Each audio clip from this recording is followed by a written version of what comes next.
The house felt emptier than usual, the silence stretching through the hallways like an unseen presence. Eleanor wiped her hands on the dish towel, glancing at the clock above the stove. Richard had left early that morning for his trip, and the weight of his absence settled over her. It was not unusual for her to be alone, but this time something about it felt different. Maybe it was because she was not completely alone. Daniel was still here. She had never thought much about her husband's step-grandson before. He had always been polite, distant in a way that suited them both. He spent most of his time out with friends, only coming home late, moving through the house like a shadow.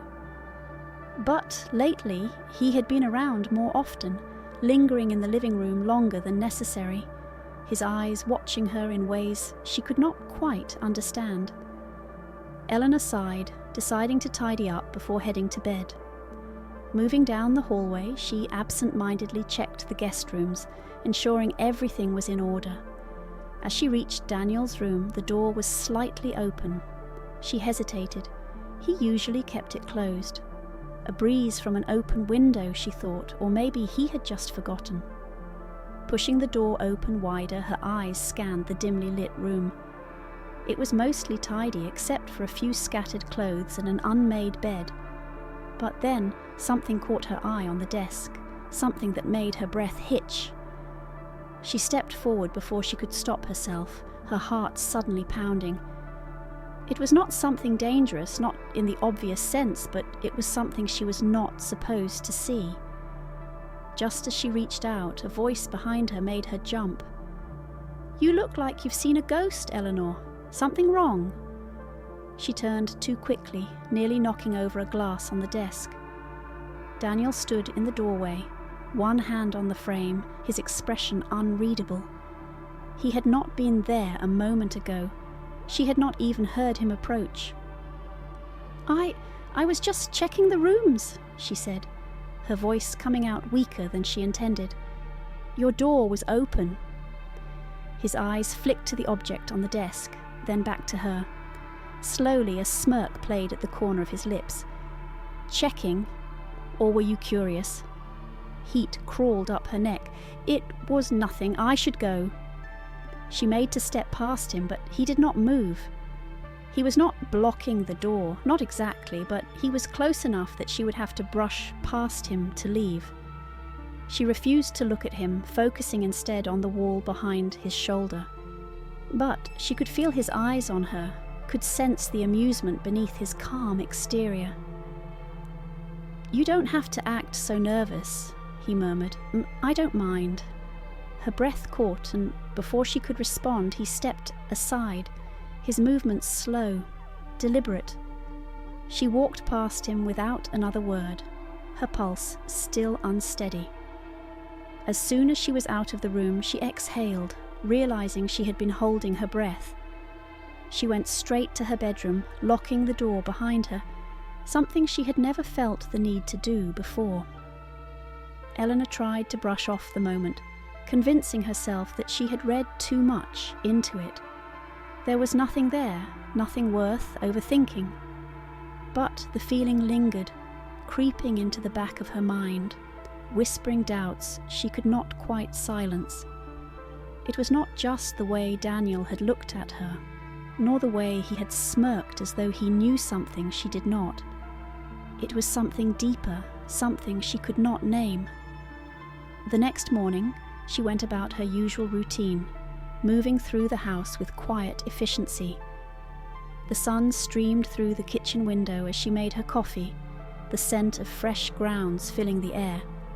She tried to focus on the warmth of the cup in her hands, on the comfort of habit, but the quiet did little to settle her thoughts. She was not alone.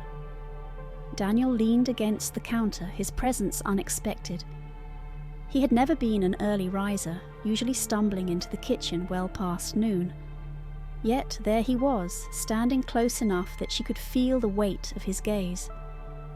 "You are up early," she said, keeping her voice neutral. He shrugged, watching her as she stirred sugar into her cup. "Figured I'd join you." She gave him a brief nod before turning away, hoping that was the end of it. But he did not leave.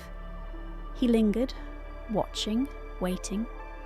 Later at dinner, he sat across from her at the table, but something about his posture had shifted.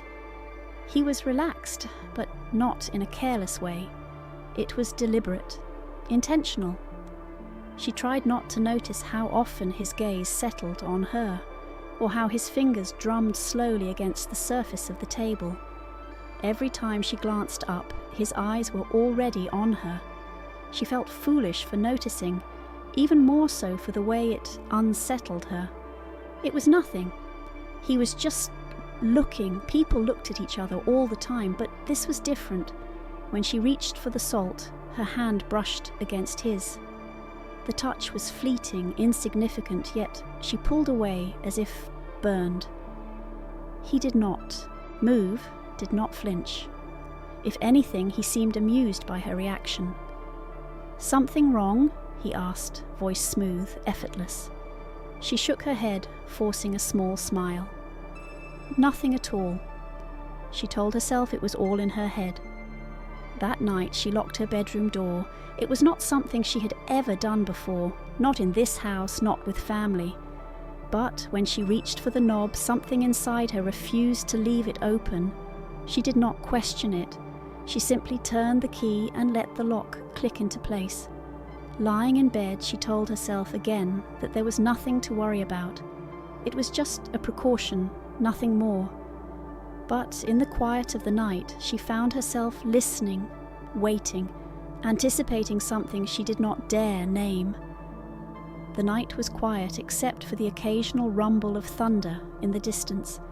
The air felt thick, heavy with the kind of tension that came before a storm. Eleanor sat in the living room, trying to focus on the book in her hands, but the words blurred together. The house was too silent, the weight of the emptiness pressing in around her. She had always been comfortable on her own, but tonight felt different. Every creak of the floorboards, every distant rustle of the wind outside made her pulse quicken. A sudden crack of lightning lit up the sky, followed almost instantly by a deep growl of thunder. A second later, the lights flickered once, twice, then cut out completely. The hum of electricity vanished, plunging the house into complete darkness. Eleanor exhaled slowly, setting her book aside as she reached for her phone, its dim glow barely enough to light the space around her. She stood carefully, moving toward the hallway, trying to remember where Richard kept the spare flashlight. A faint sound caught her attention, something small and distant. It was not the wind, not the rain against the windows. It was inside the house. She froze, her breath catching in her throat. For a moment she thought she had imagined it, just another trick of her restless mind. But then she heard it again, a low creak, the shift of weight against the floor.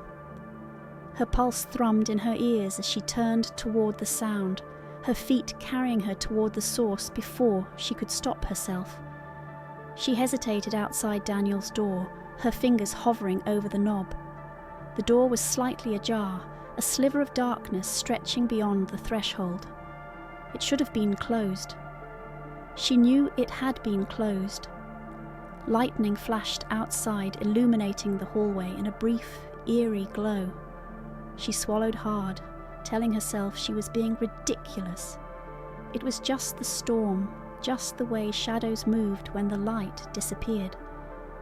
She reached for the door and pushed it open the rest of the way. Daniel was there, standing near the window, barely visible in the dim light. The air between them felt charged, something unspoken stretching across the space. He did not seem surprised to see her. If anything, he looked like he had been expecting her. "You always look afraid when you see me," he said, his voice smooth, quiet, almost amused. Eleanor's fingers tightened around the frame of the door.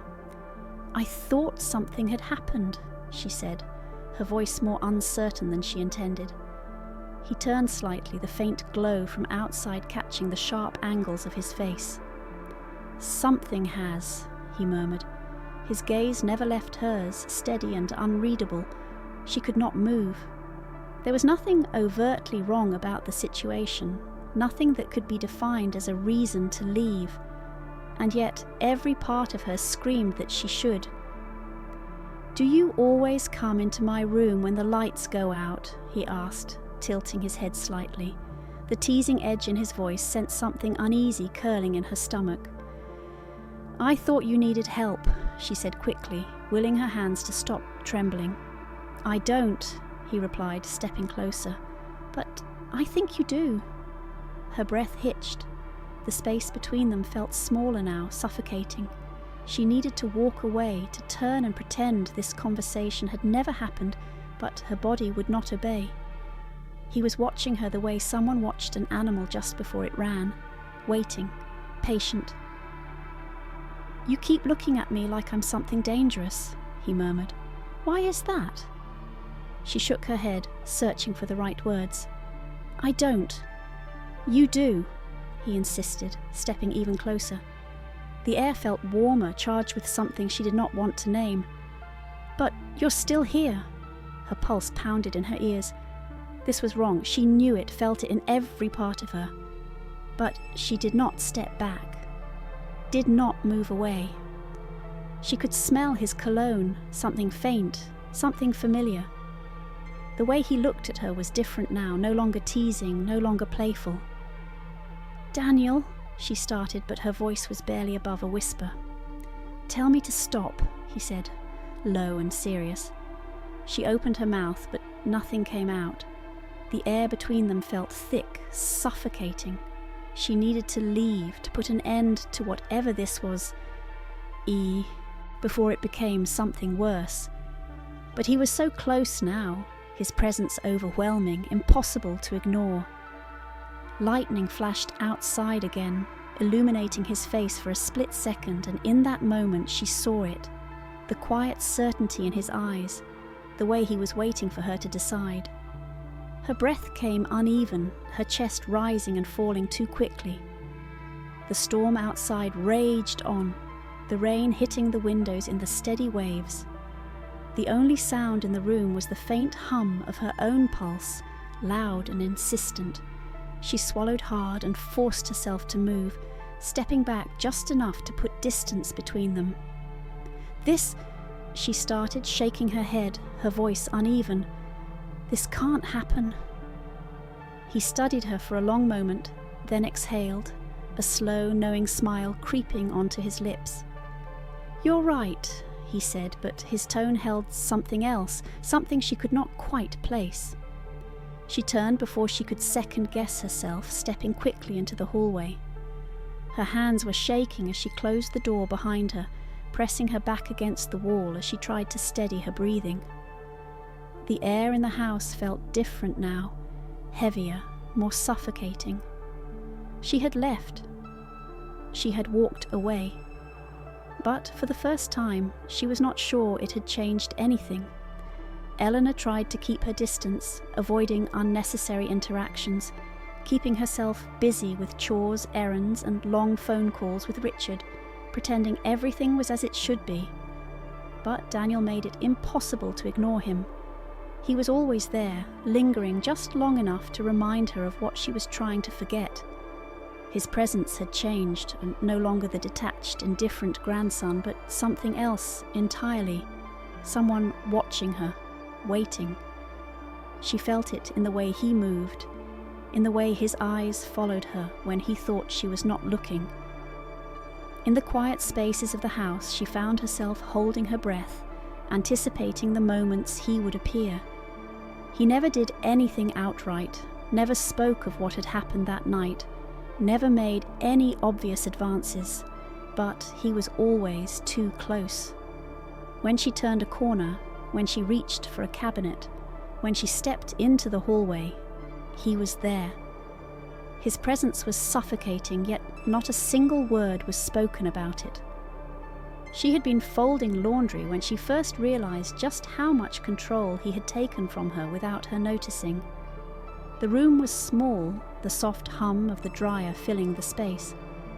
She had been focused on her task, hands smoothing over a freshly washed towel when she felt it, his hand brushing lightly against hers. She pulled back too quickly, her breath hitching, but he did not move away. If anything, he seemed to enjoy the reaction. "You don't have to act like I scare you," he said, voice calm, almost amused. She gripped the fabric tighter, keeping her eyes on the folded towels. "I don't know what you're talking about." His chuckle was soft, low. "I think you do." He did not move, standing close enough that she could feel the heat of him, the weight of his presence pressing against her in a way that left her unsure of what to do. She needed to leave, but she could not make herself move, could not bring herself to turn and face him. "Richard does not see you," he murmured, his voice quieter now. "But I do." She squeezed her eyes shut for a brief moment, exhaling through her nose. "You don't know what you're saying." His hand grazed hers again, deliberate this time, slow. "You are not afraid of me, Eleanor."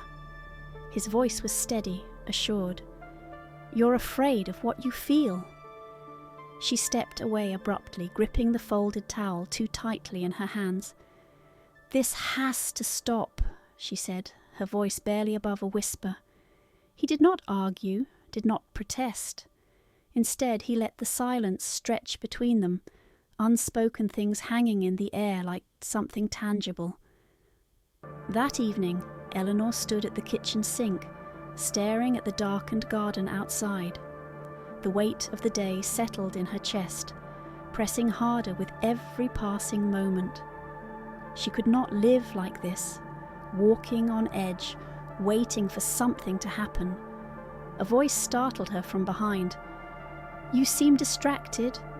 She turned sharply, her heart pounding.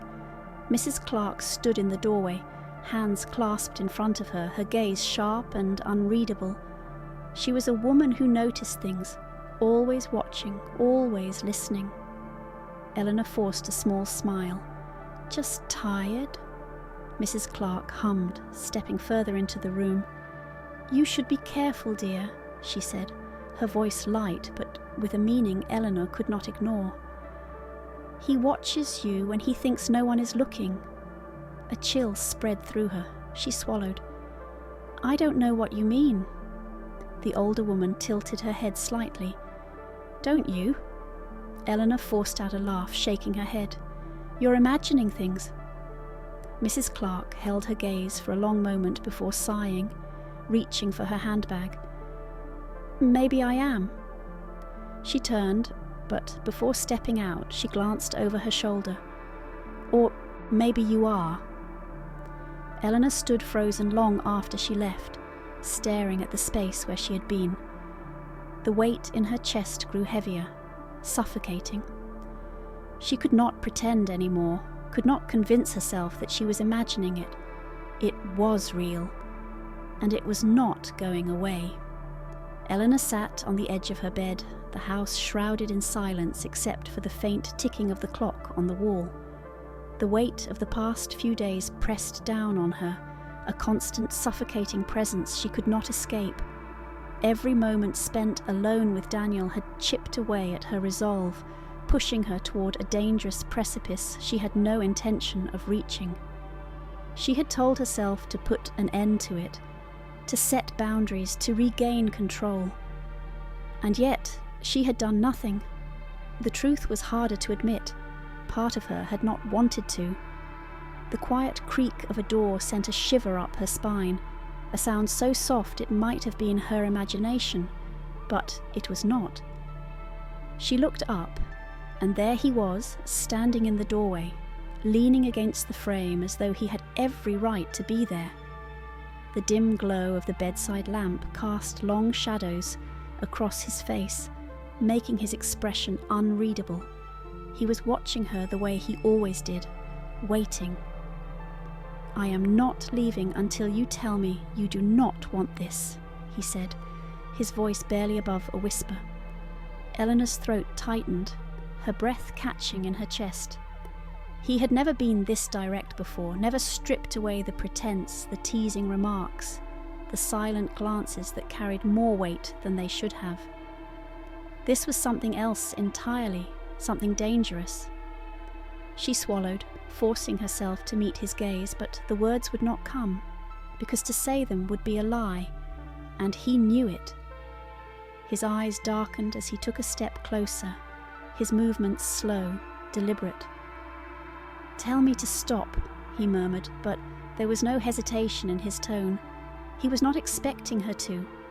Her fingers curled into the fabric of the bedsheet, gripping it tightly as she willed herself to speak, to put an end to this once and for all. But her body betrayed her, frozen in place as he drew nearer, the air between them growing heavy. She had always been the one in control, the one who dictated the rules, who kept her emotions carefully contained. But now she felt stripped bare, exposed in a way that made her heart hammer against her ribs.